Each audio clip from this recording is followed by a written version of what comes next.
Hello बच्चों, let us read this question. This question says some organic compounds are purified by distillation at low pressure because the compounds are, और हमारे options हैं option A low boiling liquids, option B high boiling liquids, option C highly volatile, option D dissociated before reaching their boiling points.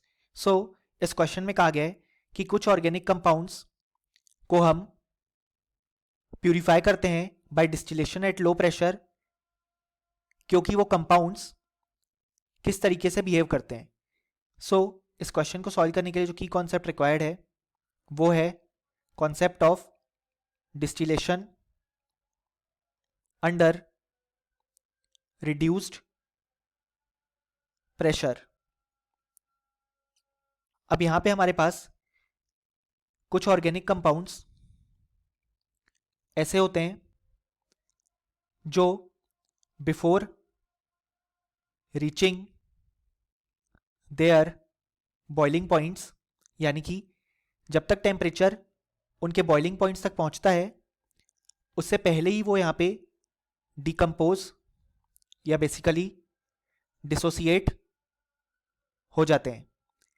इसी कारण से हम इन्हें via normal distillation या जिसे हम बोलते हैं स्टीम डिस्टिलेशन, उससे यहाँ पे प्यूरिफाई हमारे पास नहीं हो सकते, क्योंकि स्टीम डिस्टिलेशन में बेसिकली बॉइलिंग पॉइंट पे हमारे पास जो सब्सटेंस है वो वेपर में कन्वर्ट होता है, तो जिसका बॉइलिंग पॉइंट कम होता है वो पहले वेपर में कन्वर्ट होता है. लेकिन यहाँ पे कुछ ऑर्गेनिक कंपाउंड ऐसे होते हैं जो कि बॉइलिंग पॉइंट पे रीच करने से पहले ही डिकम्पोज या डिसोसिएट हो जाते हैं.